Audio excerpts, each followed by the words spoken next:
How you doing, everybody? My name is Paul Ormond, and this is my podcast. Today, I'm going to be talking to award-winning author David Simpson from Vancouver, BC, Canada. David is the author of the Post-Human Series, and he's a TEDx speaker. He's got a really amazing resume. He's a filmmaker and all kinds of different wonderful and exciting things. And we're going to be talking today about our upcoming post-human experience. We're going to be discussing this, the idea of a singularity, and that has to do a lot with machine intelligence and the and our accelerating development towards what could be, a terrible, horrible future, or it could also be a great and incredible future.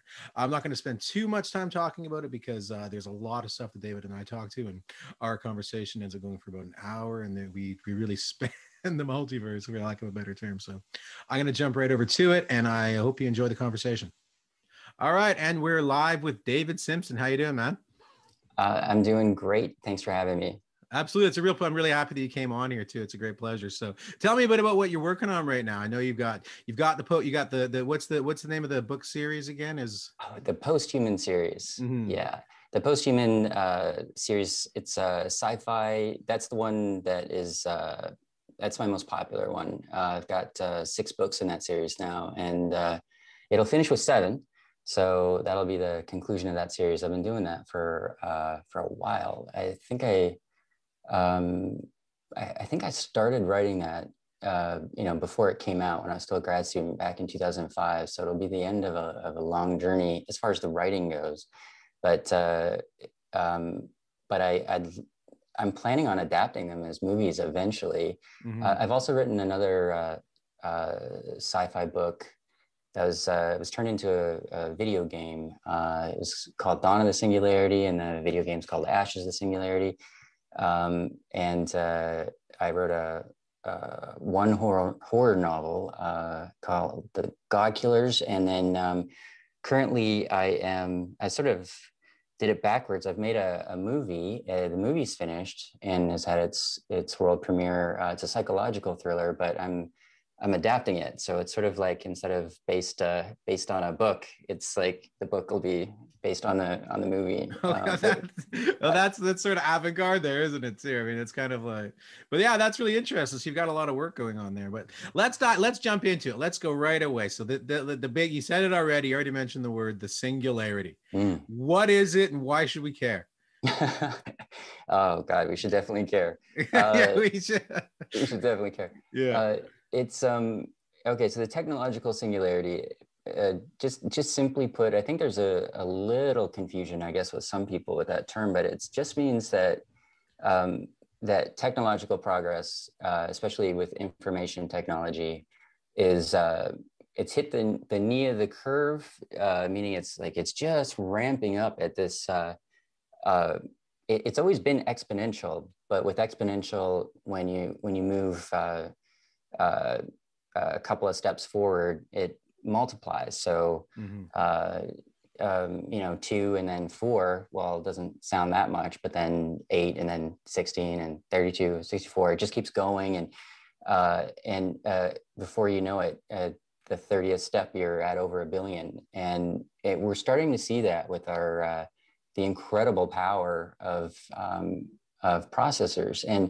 And with things moving that quickly, it's remarkable that in a decade you'll get as much progress technologically as would have happened in a century not long ago.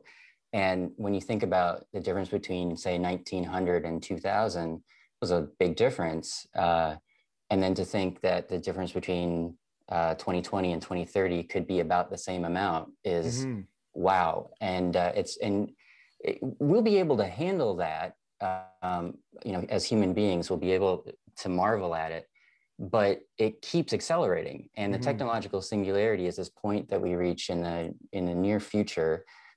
Ray Kurzweil is maybe the most famous one for pegging it to an actual date. His prediction was 2045. It's not that long, and this would be this point where, if you're a human being and you haven't had something like Elon Musk's Neuralink, something to merge yourself with machines and amplify your own intelligence, you just won't be able to comprehend it anymore. And so they borrow the term from physics, and it was Werner Vinge who first coined it in an essay. But it's this the same as how, you know, Einstein said that in the middle of a black hole, that's where God stops making sense. I mean, the math breaks down, and that's what the world will be like to us. Like, reality will just be incomprehensible, and so that's why we can't predict it from here. And that's why the term, the technological singularity. And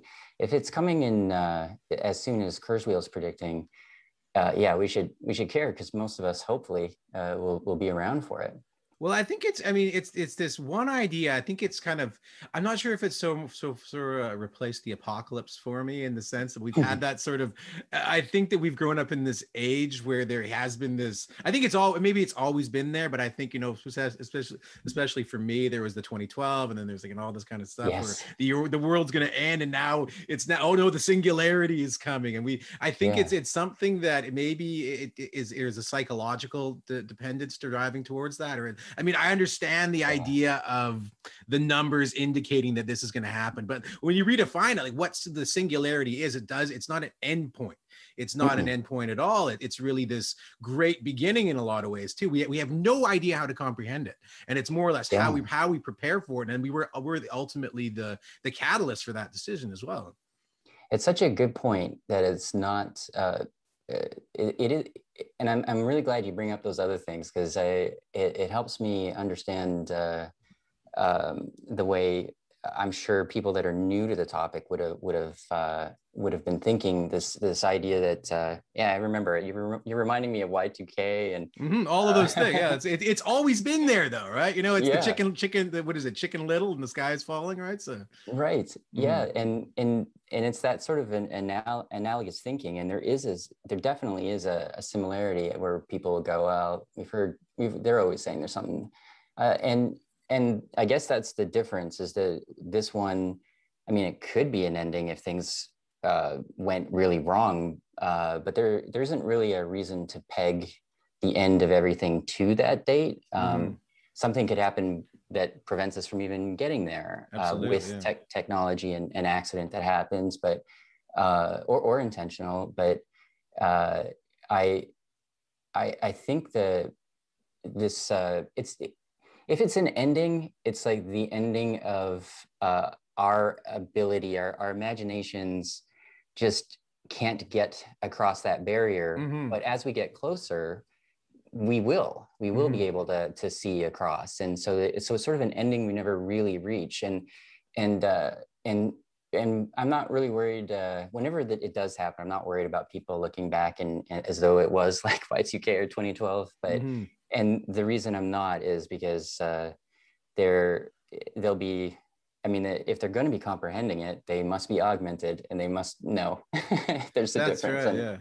Right, it's this strange. I mean, the thing about it too is I think that there is this. I mean, right now, like we're dealing with machine intelligence as we speak. Like this is happening because of machine intelligence. It's like it's not like this is somehow machine intelligence is going to ascend from the sky and start pointing guns at us. And like, I mean, we're already there. Like it's like this this terrifying science fiction reality. I think on your other podcast you talked about McLuhan and looking and us looking back on it. I think that there's a lot of those filters that come into play here as far as, and I think that we really do need to start start defining what it is that we actually want out of this. And I think that's one of the things that I think that we've really taken ourselves out of the game when it comes to this kind of question, and saying that human beings are, we're done. It's this, I mean, I think that there is that argument in the post-human, sort of futurist element to say that human beings are away, so we should just get and move on, right? So, but I don't believe that in a lot. I think that there isn't like,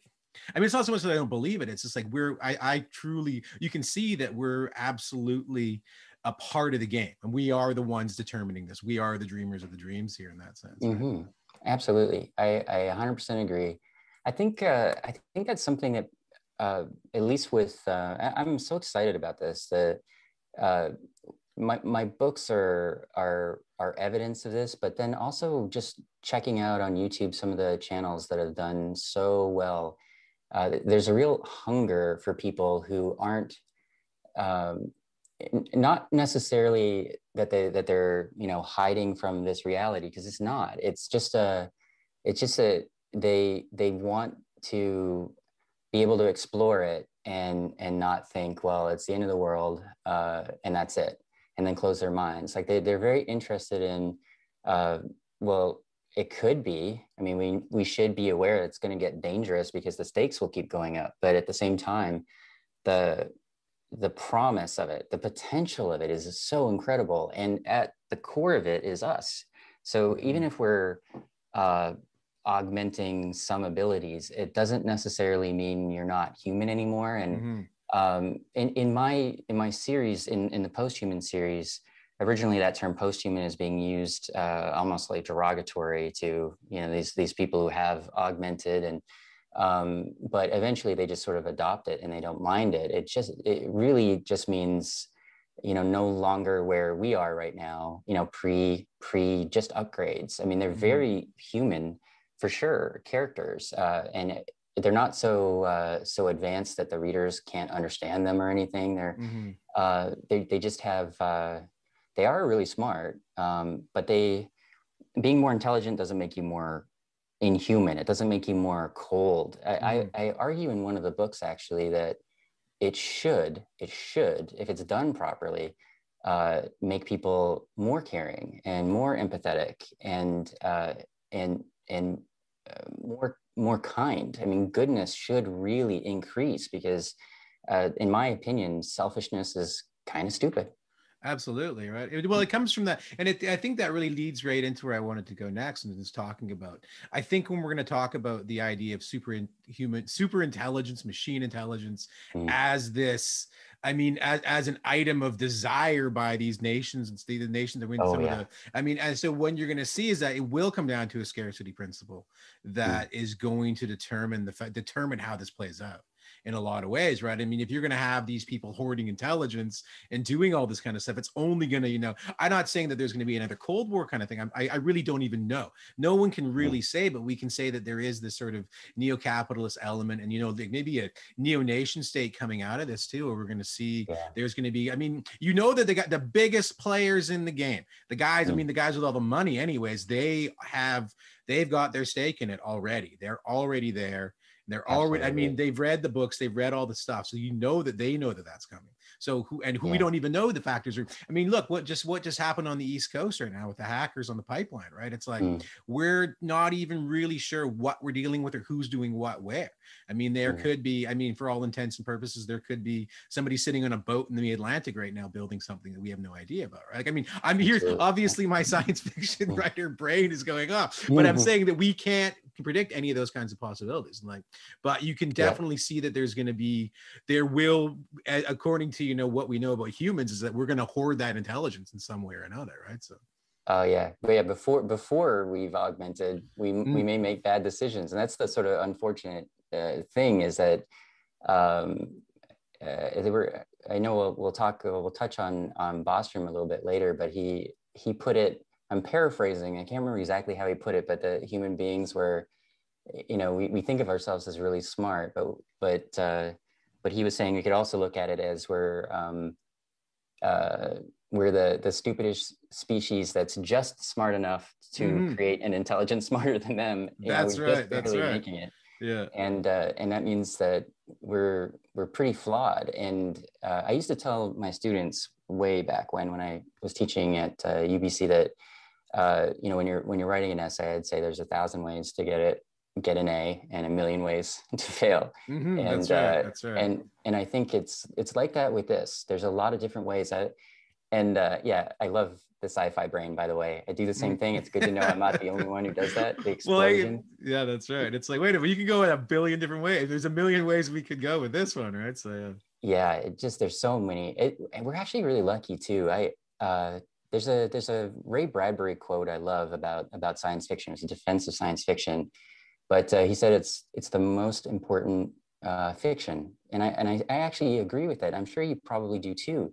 I think in the general public's mind, there's a lot of people that a lot of people, not everybody, obviously, but there's a lot of people who kind of turn their brain off with sci-fi because they imagine sort of just fantasy and, you know, geeky stuff or something. But Bradbury said it was, it's the history of the species birthing itself. And I absolutely love that. And it's amazing when you look into the future. And if you think of the future as almost like a species of history, you know, we really, when you think about history, we do recreate it, and it's just part of memory and how we look at things. When we're imagining the future, it is incredible the way it can branch off. I mean, there's so many different ways it could go.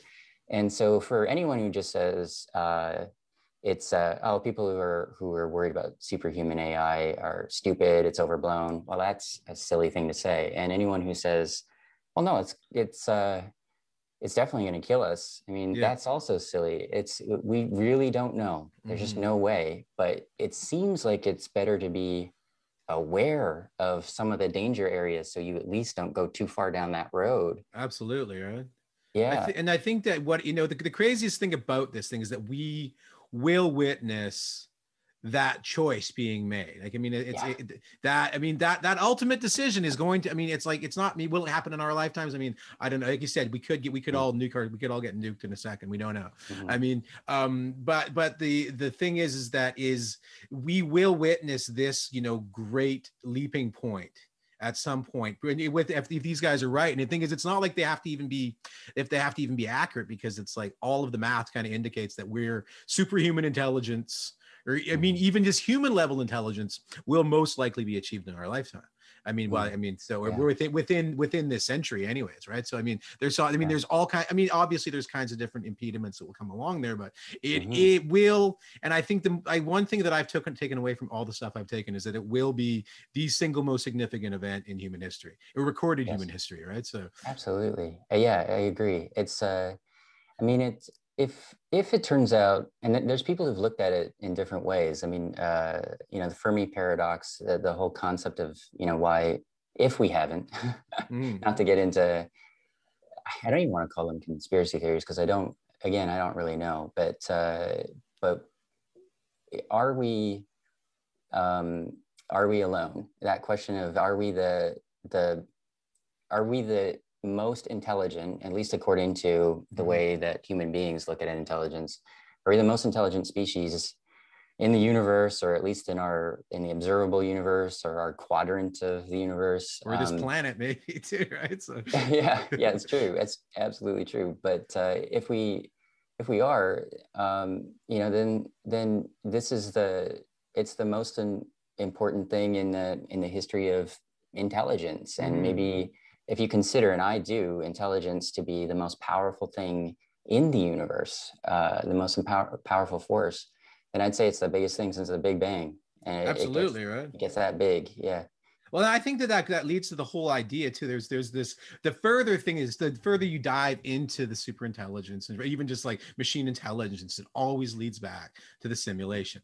It always leads back. I mean, the thing is always like artificial intelligence. I mean, it's not so much that it's a science fiction thing too, is that the simulations are how machine intelligences think. This is how they work. They go, what's the answer to life, the universe, and everything? The reason it got to 42, I mean, obviously judging the Hitchhiker's Guide to the Galaxy, it got there by simulating by the simulation, right? So I find that is one of the things that, and I mean, I think, I'm not sure if it was Elon Musk that said it, or I can't remember exactly who said it, but the very fact that we're all alive to witness this birth of the singularity is almost proof in of itself that we're living in a simulation, just due to the fact that the chances of us being here at this time are absolutely absurd. I mean, even I think Elon Musk said that it was that the fact that we're even in base reality is billions to one. So the fact that we get to birth this thing is another choice. Like, we might be living this thing over and over and over again, trying to get it right. That's the one idea that really attracted me as a writer, I guess. Oh God, yeah. Wow. Yeah, it's good. It's nice to hear these things. Okay, first, I've watched some Elon, and I haven't heard him say that. And I really mean this. It's nice to hear it, because I've said it to my I do live sometimes with my fans on YouTube or Facebook, and I've said it. Like exactly what you just said. The the odds that when you think about as far as we understand anyway, the history of just the human species, like just us, not even recorded history. If we go back to when we're Homo sapiens, the idea that and then evolution on the planet too, billions of years, to be here and not one generation back or just 200 years ago. I mean, when you actually look at that timeline, missing it by 200 years would have been really, really close. I mean, it would just be like a hair's width away from being there, but missing it.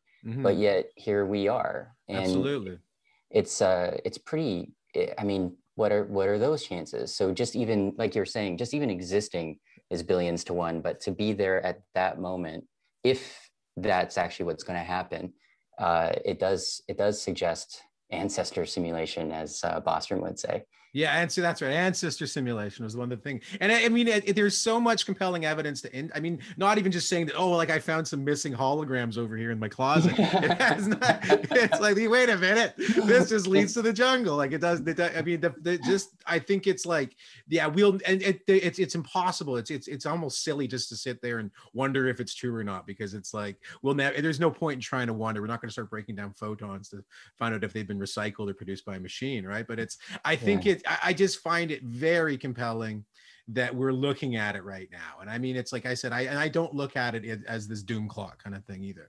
I look at it as this, like you said, it's significant to the Big Bang.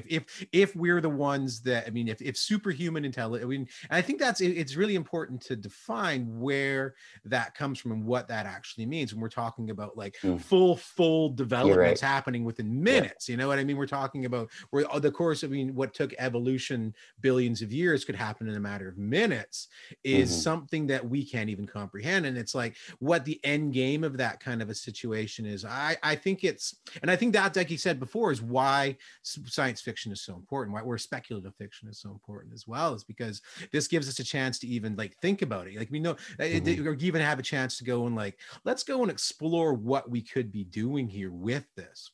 And like as not even just as an idea, is like how we could develop what, like literally, I say we, I mean that we are the driving force behind this. I think is the most important thing too. I agree. I think it's to me personally, and I get the sense you feel the same, that this career is just, it's the best career you could have for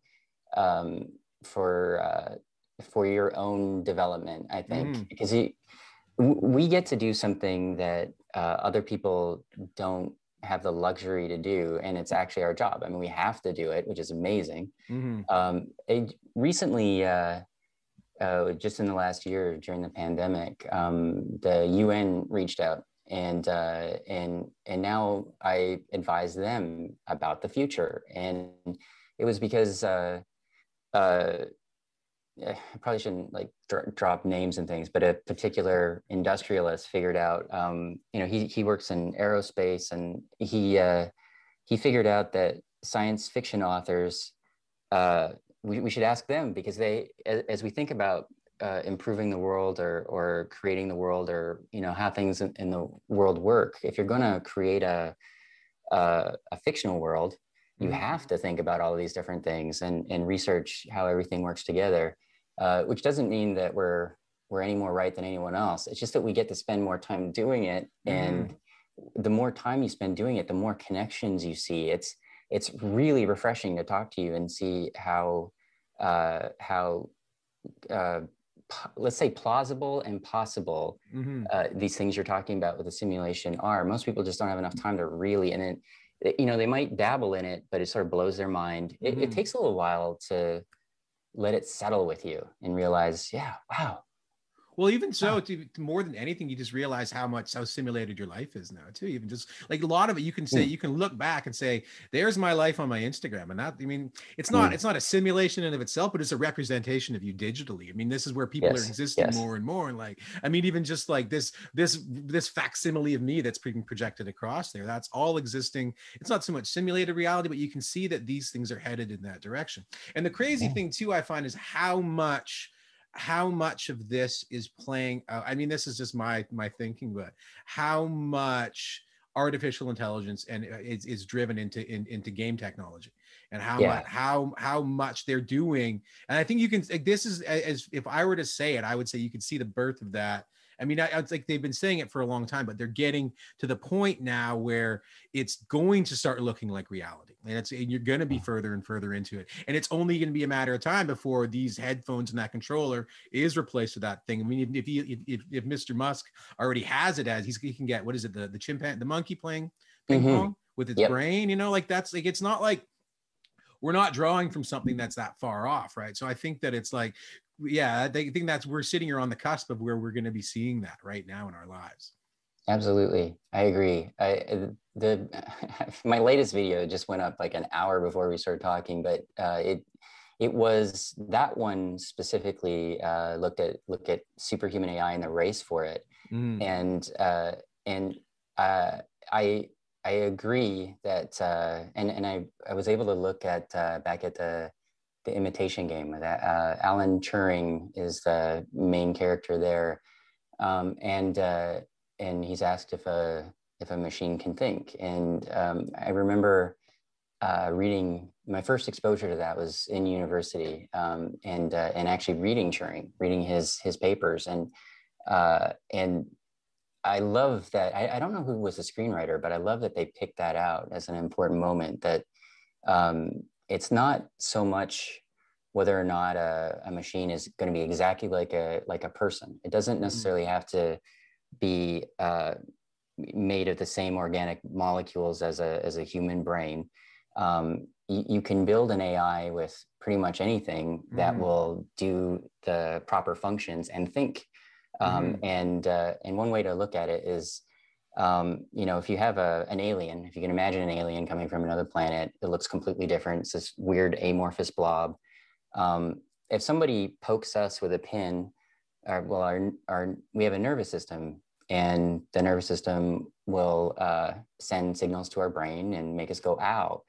If this amorphous blob doesn't have a nervous system, but you poke it with a pin, and maybe it just has some organ that receives pain, and it gets sent to some other thing. Maybe the whole thing is a brain, but the reaction is, ow. What does it matter really what the mechanism is? It doesn't. We would assume it's thinking. It still is doing it.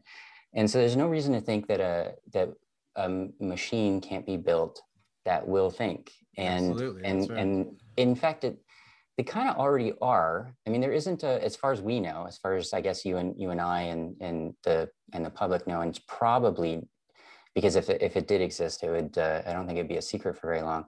That there is a superhuman general intelligence, so something that has the same breadth as a human being, but is better than them at basically everything that human beings can do.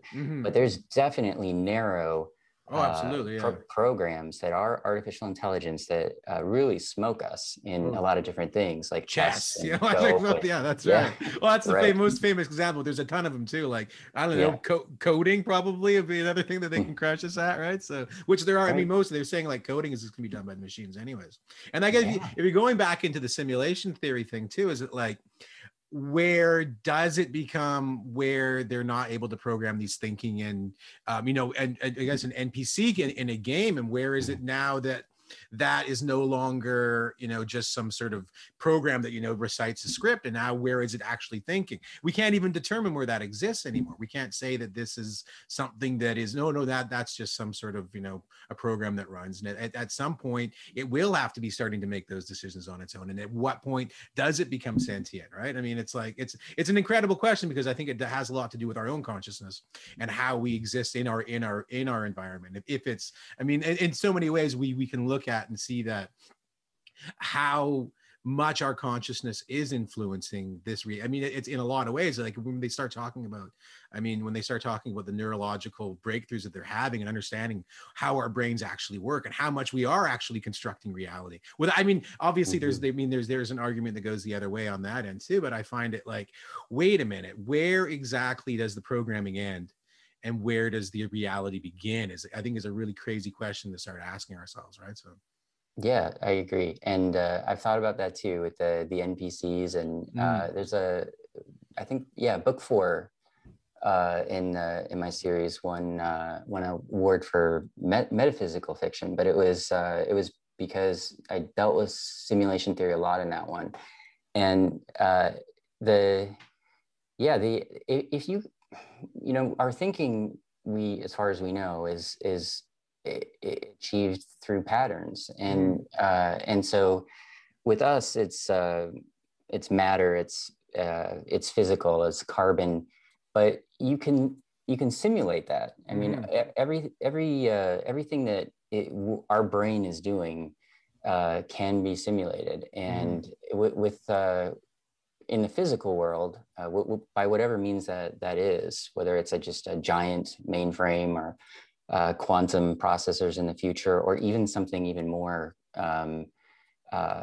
mind-blowing, which, I mean, I can think, and I bet you can too, of a whole bunch of different ways that could work in turn. Like Algorithmic evolutionary design, isn't that what it is? Or evolutionary yeah, algorithmic design? Yeah, sure. Yeah, we could.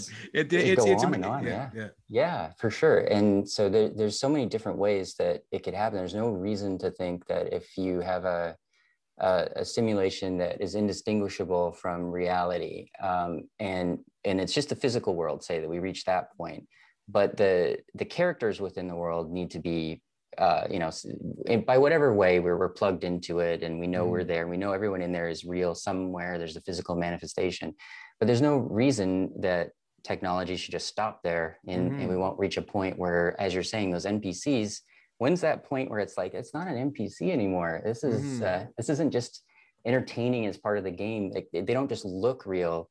Now maybe we have to start worrying about them and Absolutely, thinking, yeah.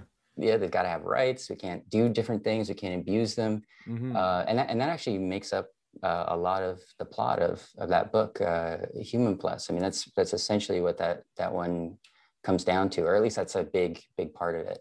It's fascinating, isn't it? Oh, it's really like, I mean, I find myself on this, like, I guess I'm just gonna teeter totter all the way along on this, because like I go both ways on everything on these. I mean, I'm full on with the like if the fact that we should just like like there is this thing that how am I saying it here, that if we're simulated or we're not simulated, we doesn't really matter. I mean, so I kind of myself vacillating back and forth all the time on it, but I'm absolutely fascinated by where and what we can do with it. Am I pro all simulate? Like, will I take the implants and go for it? But the other part of me is like deeply reserved about this kind of stuff. I'm like, what exactly are we messing with here? And like I said, and I'm also one of the people I'm never going to say that there, nothing. I don't want to sound like a nihilist or anything like that, but I don't believe that any of this is really like sacred in itself, that we shouldn't start messing with it. But I think the thing we just have to always be aware of is like, it's the, why are we doing that? Like, what's the end game? And I think that's one of the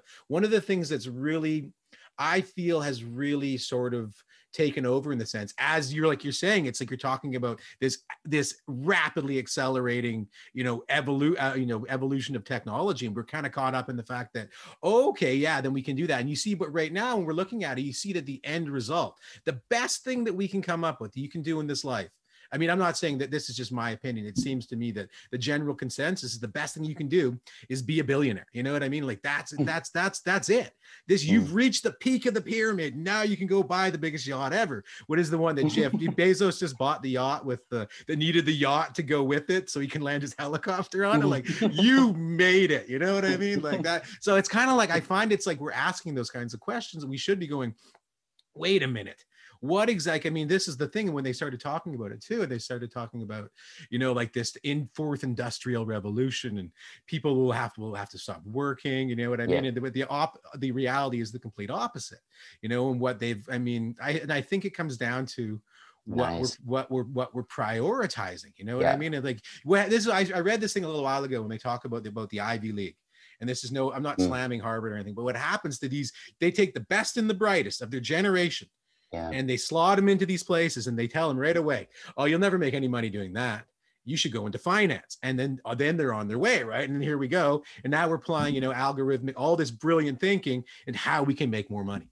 And that's the machine that we're making right now. And imagine if that was like, I mean, I guess I'm just like spinning with it, but this is what the machine that we're creating is. This is the thing that we're building, and this is where we're going with it. So it's like, wait, we have this awesome, incredible opportunity to ask ourselves, like, what are we making right now? Because it's like, I guess I'm obviously like, speculating, but there is a chance that all of a sudden, if we could make the super intelligence make us a lot of money, and then boom, we're living in a universe surrounded by billions and billions of dollar bills. You know what I mean? So that's obviously drawing from Bostrom there as one of his points he talks about. But either way, I'm saying that we have this opportunity to start like, what future do we want? Is I think a question that nobody's really asking. I mean, we're doing a lot of knee-jerk reactionary stuff to a lot of things. You can see with the climate change stuff, and I mean, there's that's another thing where people are vacillating back and forth on too a lot of the time. So I think it's a really, really awesome time to like just having this conversation and being able to say like, oh, we do have an endpoint here. We have a chance. We have power. You know what I mean? Absolutely. Oh, I couldn't agree more. Everything you've said, everything you've reasoned, and some of it I think was speculation that I can even confirm from the powers that be is accurate. That and they're, I was surprised, but to their credit, and I was so happy to see this, and it made me feel a lot better. They've recognized there's an issue. Of course, not everyone clearly, but yeah, I get to sit in on these meetings, and yeah, fourth industrial revolution. That's probably the main thing that they're focused on, and I think that's probably why they've actually got the funding to even do these things. Or else, if it didn't have to do with people thinking, well, oh, the future, how can we make more money? Yeah, that's right. We probably wouldn't be able to then on the side ask these other questions, but. Yeah, we sit in these things, and I'm watching. I'm the lone, futurist sci-fi writer, and other people are CFOs or CEOs, and you can see how that chase, just like you were saying, and I'm sure. I didn't ask where everyone's education was, but I bet you there's a lot of Ivy League there to reach those positions. These are really famous companies too. Yeah. And you can just see we're talking about these larger topics, but they're so focused in whatever this one problem is with the supply chain or like whatever it is. And so the conversations with the people who originally contacted me are the ones that I feel where we go the furthest, but there's still, I guess, like you brought up McLuhan before, Marshall McLuhan. It's still like, we'll go a little forward, and I've got to give them some credit for that. But what you were saying, I so agree that, yeah, I do think we're kind of asking the wrong questions. I mean, at a certain point, don't we want? Obviously we want to have some kind of agency, but the hope would be that what would happen is people would be freed up to do something else, and instead of chasing the dollar, they're chasing something that's real, whatever that is, because we're all human. And I do think there's a bit of that alienation from the self when you sort of become just an appendage of the make money machine. And if you can do something that really creates meaning, and I don't think that's selfish. I think most people, if they really thought about it, the thing that would probably create meaning for them would be something that would be beneficial for everybody. I think science fiction is beneficial for everybody. For instance, in our system, we need to make money, and we can't do it for free, or else we won't be able to eat. As Einstein says, we're cursed by the mere fact we have a stomach to have to go for it. But if we somehow we're all provided for because the tech was so good that we could just go to the replicator like in Star Trek and just anything we want, I'd still write science fiction. I'd still want to do it, or something creative with storytelling anyway. I don't know if the medium would change, but because I love doing it, there's meaning for it.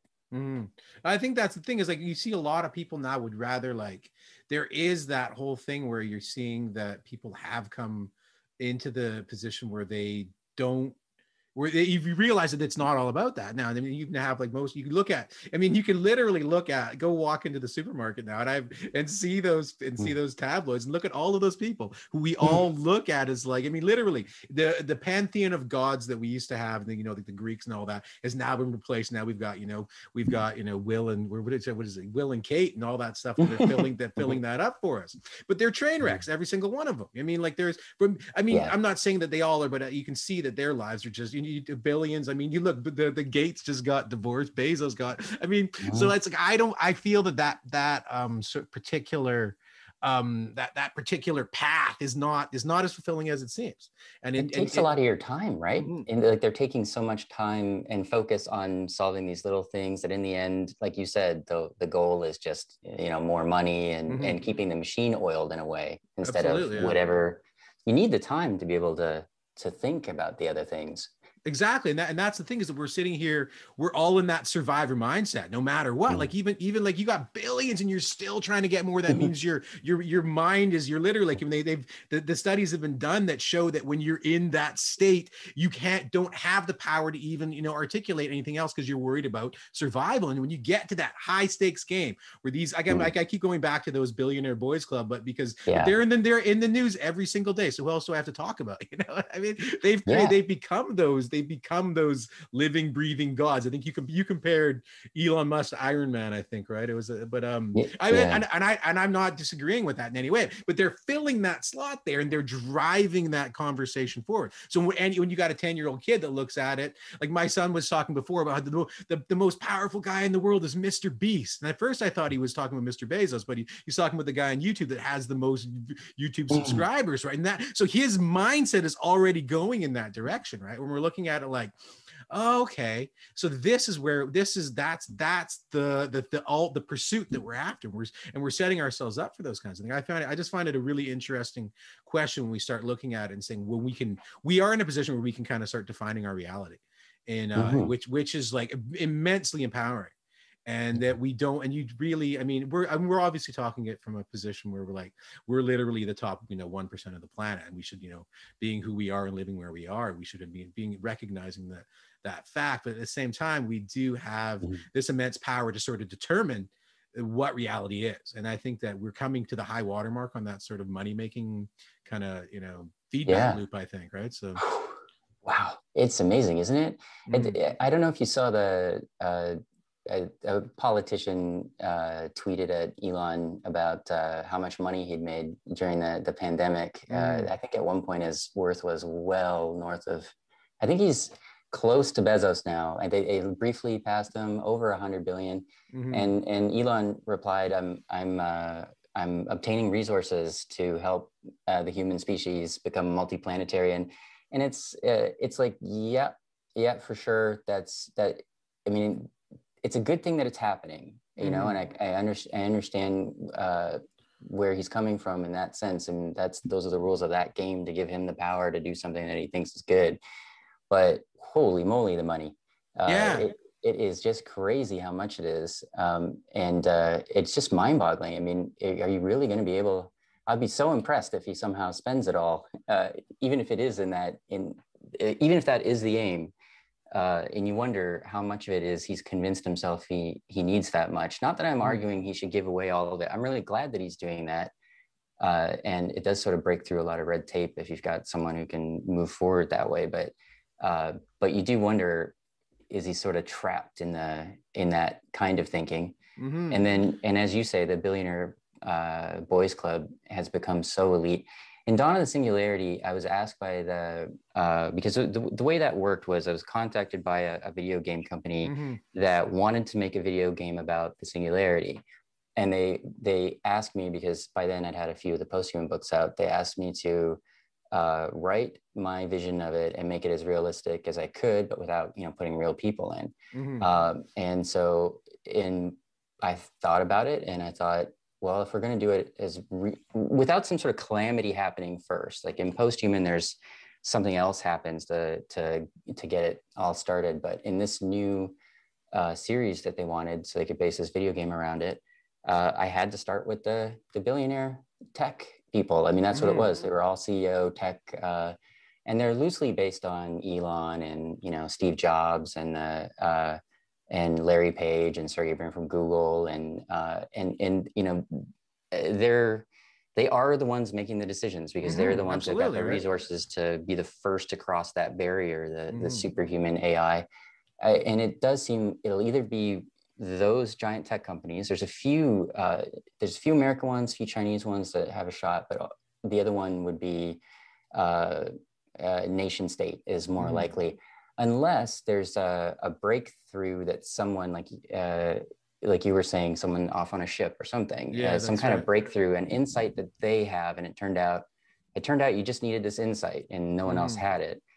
So there's always a chance of that, but it seems if you're betting, you bet either one of the major superpower nation states funding something sort of a little bit under the radar, or it's those giant companies that actually do have wealth that's more than most of the GDPs of most countries, as you're saying, 10%, right? Yeah. So when you look at it, I mean, it's like it's startling and terrifying that I find it that it's in their hands. And I think, I mean, my thinking is that, you know, yeah, it's the nation state. Sure, that's even more terrifying. You know what I mean? But I mean, but in the hands of the neo-capitalist, it's like, because that's the thing is, I mean, I saw Bezos talk a little while ago, and his solution to solving all of the world's like problems is to ship everybody off into O'Neill cylinders and have them float around in space and make things for him. Like that's like this is where I mean, I don't know him. I mean, if I got to meet him, I would gladly jump at the chance, because I've got some questions, obviously. But in either case, like this is the thinking that goes on there, right? Like, and like Elon Musk, like, oh, now we need to go to Mars, you know? And it's just like, I mean, Gil Scott Heron wrote the Whitey on the Moon song like in the 60s, you know what I mean? So it's like, and here we are again, you know, like, and now we're going to Mars, and it's like, you know, nice what connection. Guys, it's like, but it really is. I mean, if I'm not, I mean, it's like Baldy's on the moon now, I guess, whatever you want to say, but it's the same idea. It's the same concept. And we still have like monstrous social issues to deal with. And these guys are building giant, you know, like rockets to the moon. And it's like, okay, so what are you going to do with simulate? What are you going to do with superhuman intelligence if this is where you're at, you know? And it's like almost like I said, I'm not going to sit there and try and put words in their mouth and say that they did this is what they're thinking. And I mean, maybe they do have the best intentions for humanity, you know, with on the table at least. But at the same time, I can't see them when it comes down to that competition and that race towards it, whatever it may be. I can't see it. I mean, if those are the people that are going to be deciding, and I mean, like I said, we're obviously using them as examples, or, you know, some politician that only cares about what his base thinks, you know what I mean? AKA that guy that, you know, we don't, that no one's talking about anymore. But in either case, it's like, if it's in those people's hands, like, I just can't see them playing it out any other way, because we already know their game plan.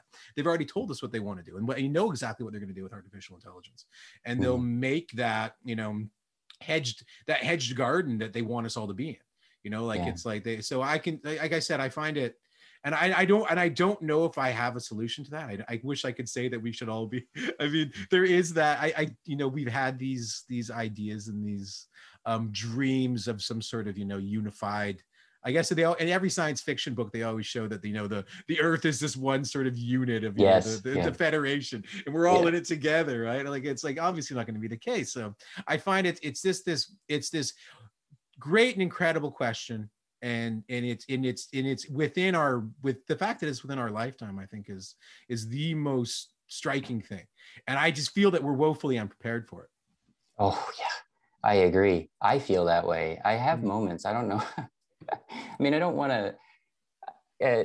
When I just did my last, the most recent video that just went up, you know, I say at one point, you know, the reason we talk about this is so that we can be prepared, you know, because I felt at that moment as I was talking that I better just hold up for a second, because I knew in the video I was going to have that Stephen Hawking quote about, you know, that the advent of superhuman AI could mean the extinction of the species. And I thought, but okay, he's really smart. He's an authority. People are going to trust him. But, you know, he said could.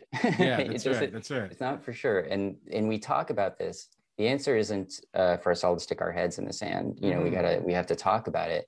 But you do have moments where you just, I mean, we're human, and we're gonna think, oh, oof, there's so many ways it could go wrong, and it feels as though we're overwhelmed by what's happening. And I think the pandemic, I don't know about you, but like that, to me, that hit home how false the narrative is that that as I guess a civilization, a global human civilization, we've come together, and we're not that anyone thought there was peace, but just that there was a bit of that the return of that pre-World War One sort of arrogance that like, well, that was in the past, but we're civilized now, and wow, things fell apart quick, and you just realized right? how many decisions were not the decision that would be best if we were worried about something like this, but that was, like you were saying, it's political or it's economical. I mean, it's what is the best way to get food to everybody? I mean, or are we just doing the thing that seems to make the most money for particular industries that just want to keep it going that way? And again, I'm not saying, hey, let's have food free for everyone, but there's you can totally rethink the system. You really can. There's a way that we can we can organize ourselves where it's smarter, and there's nothing wrong with thinking about those types of things. It'd be pretty great actually to get a super AI's help with that, as long as that was a friendly one. And the thing is, it's like it's not unreasonable to think that we could do that, though. And I think that that's really what we have to really. And like I said, I approach all of these things from, like literally, because I'm not. I mean, I know the computers, the things go back and forth and there's zeros and ones, but like I get it, but I'm not like I can't draw you a picture of how, like, I know that the computer in front of me is doing all that stuff right now, but like I kind of just make things up. But but it's really important that we start to, like, rather than, and I guys think, and there's a reason that that these tech guys are where they are, because it has had such an impact on it, and there is an immense value in that. And again, I'm not slamming any of these people. And I'm also, another thing I am no way against prosperity in any way either. But I think we can all be prosperous. We can all, like, it's like, the thing is, you're like, when you're staring at it, when you're looking at it, and if you say that we know that it's coming, like I'm when speaking about the singularity, I guess, as in itself, is that we know that it's coming, and we do have a chance to say we know we could make this what we want it to be. And it's like so then you're like I said, I just find I think it's funny that it's in the hands. I think it's in this, like, you're looking at it in a way that it's in the hands of the people that would, use it for themselves.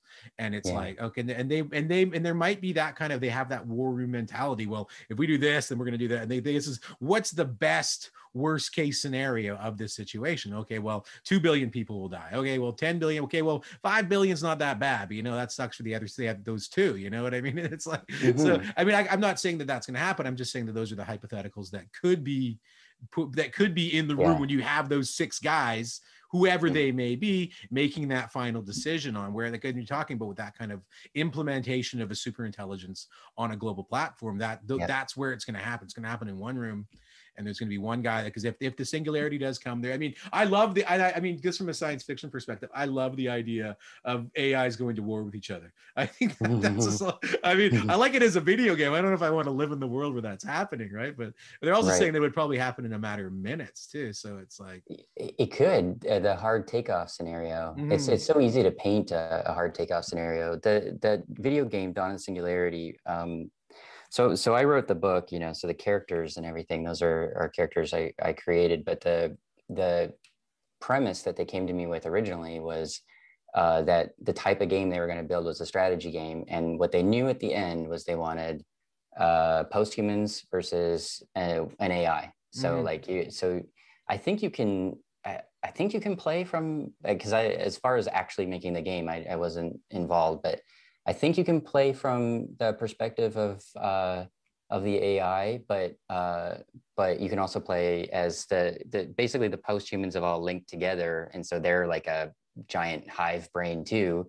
And then it's just for resources, I guess, like just take over, and so that was really the only thing, was that needed to be the end point of the series. But other than that, I had carte blanche for creating the basis from the ground up, and And so, two AIs fighting each other. I've done that as a sci-fi writer. I've done that. Yeah.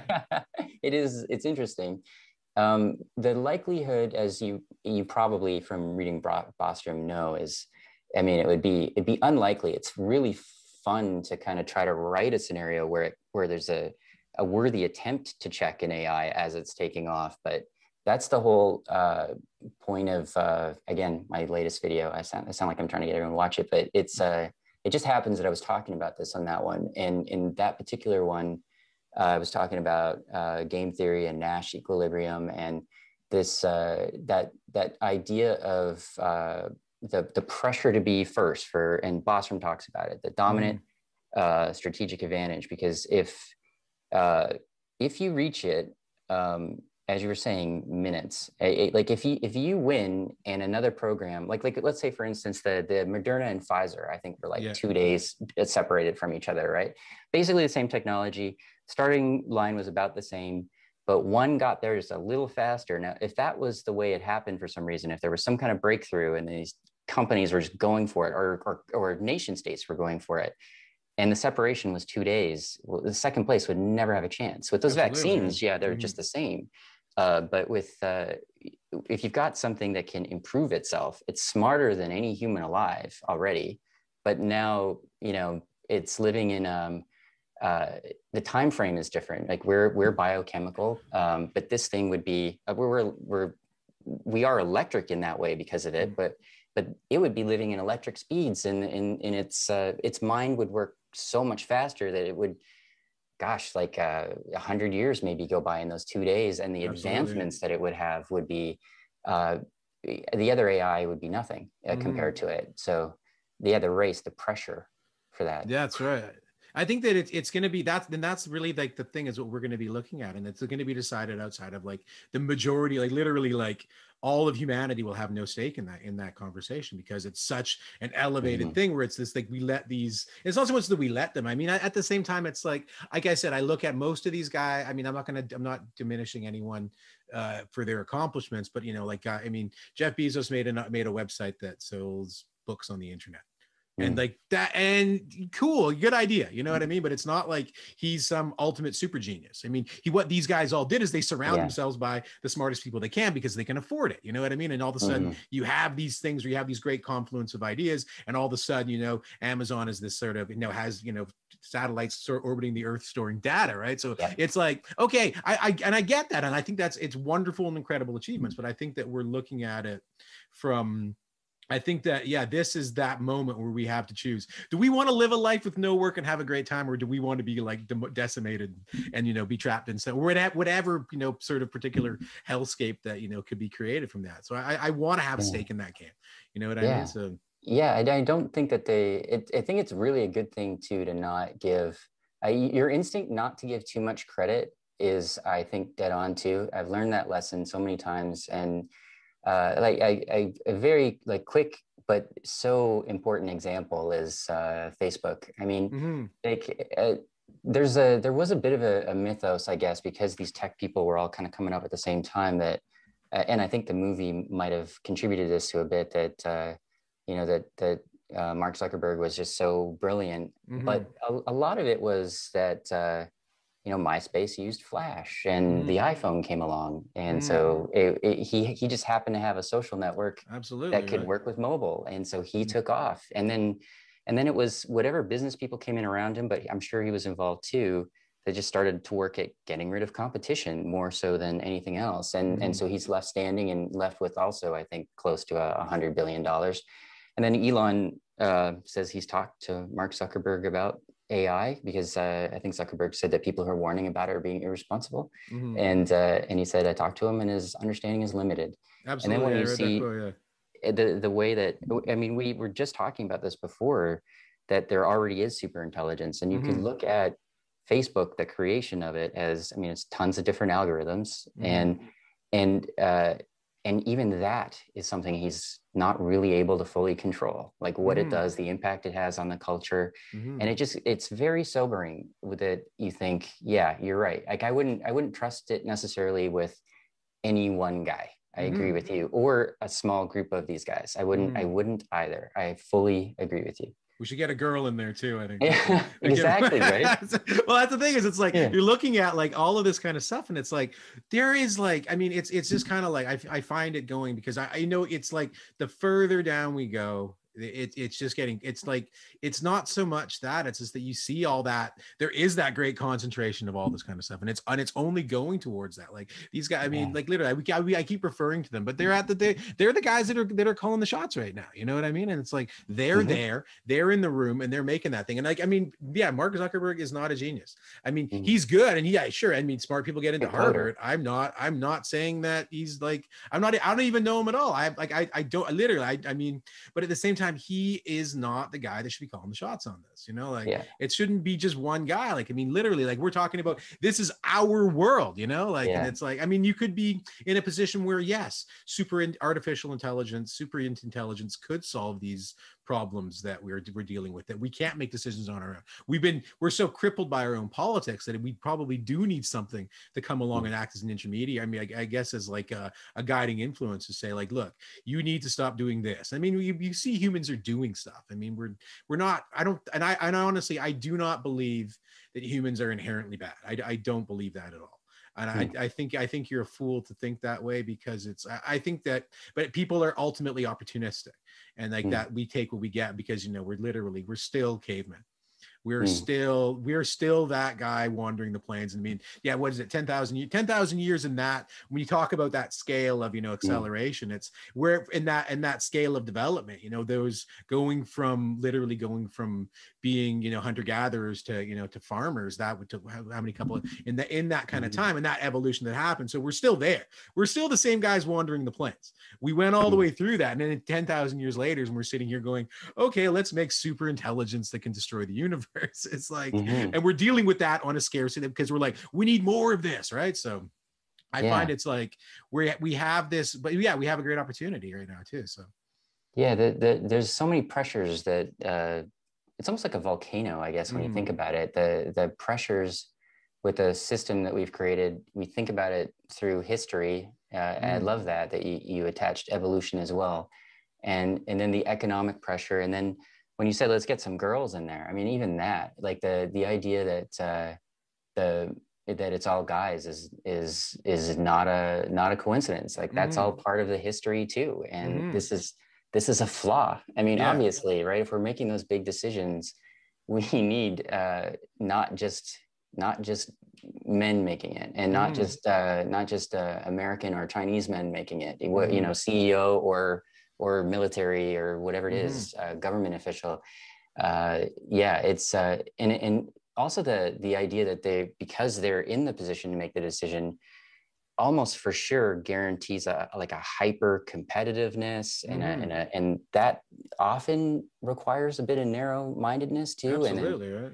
And possibly some luck feeding into their egos, making them think they're the right guy to make the decision. But yeah, it could get ugly. I'm really glad Elon at least read Superintelligence with Bostrom, and he did tweet about it, and he warned. And I think that's one thing, but I'm not sure that and even with him, I mean, he can make some big mistakes. I think again, you and I and the very few science fiction writers who get to think about this all the time, because we get to spend a lot of time thinking about this, whereas Elon has to think about like, how am I going to get the Cybertruck out or whatever. That's right. You know, he's made some mistakes, I think, over the last year or so. He's a good thinker, but that's about the best. Like that's about the best we have. And yeah, it would be really nice to have some people that think about this really, really deeply, not just sci-fi writers. One hopeful thing is that I have been able to exchange emails with people that are building AI, like, you know, famous people that are building it with lots of resources because they're working for those big companies. And they do read sci-fi.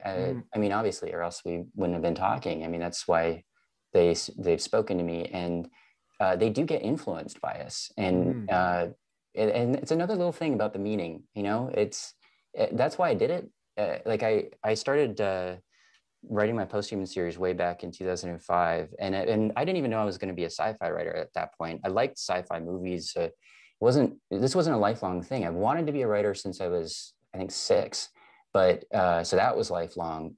But it was the vision of that kind of post-human world and the exposure to Kurzweil that just made me go, that's what I have to write about. But the thing that really drove me beyond just, oh, I want to sell lots of books or something was hoping that it would have an influence, because I really do think it does. And I think the fact that we get to have this audience and the platform, it changes things a little bit.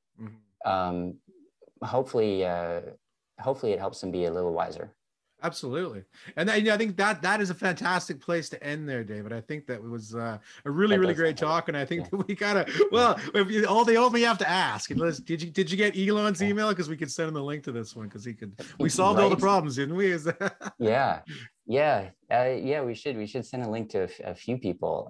But it was really good. I mean, I just looked at the time. I think it's slightly beyond an hour, and it felt like 15 minutes. That Absolutely. Was really fun. You got to do it again. Absolutely. Thanks again for joining me, David. There's plenty more to talk about, I think, too, right? So we just scratched the surface. We did. We literally did.